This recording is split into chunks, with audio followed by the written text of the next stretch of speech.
jungle. सांगलीत रंगला कुस्तीचा थरार. मिर्झा इराण छत्रपती केसरी तर सोनाली मंडलिक राजमाता जिजाऊ केसरीची मानकरी. सांगली गणपती संस्थान आणि कुस्तीप्रेमी ग्रुप यांच्या वतीने आयोजित करण्यात आलेल्या भव्य कुस्ती स्पर्धेत प्रेक्षकांच्या डोळ्याचे पारणे फेडणारे डावपेच पाहायला मिळाले. अत्यंत चुरशीच्या झालेल्या या लढतीमध्ये इराणच्या मिर्झा इराण याने छत्रपती केसरी किताबावर आपले नाव कोरले, तर महिलांच्या गटात सोनाली मंडलिक राजमाता जिजाऊ केसरी ठरली. मैदानातील मुख्य आकर्षण असलेल्या छत्रपती केसरी किताबासाठी भारत केसरी शेरा गुज्जर आणि मिर्झा इराण यांच्यात अटीतटीची लढत झाली. अर्ध्या तासाच्या झुंजार कुस्तीनंतरही निकाल न लागल्याने ही कुस्ती गुणावर लावण्यात आली.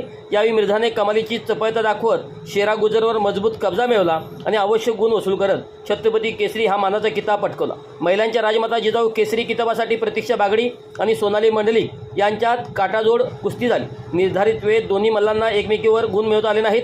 कुस्ती निकाली होत असताना अखेर पंचांनी टॉस नाणेफेक करून निकाल लावण्याचा निर्णय घेतला. नशिबाने सोनालीला साथ दिली आणि टॉस जिंकत तिने राजमाता जिजाऊ केसरी हा किताब आपल्या नावे केला. सांगलीच्या लाल मातीत रंगलेला हा कुस्तीचा सोहळा कुस्तीप्रेमीसाठी मोठी मेजवानी ठरली.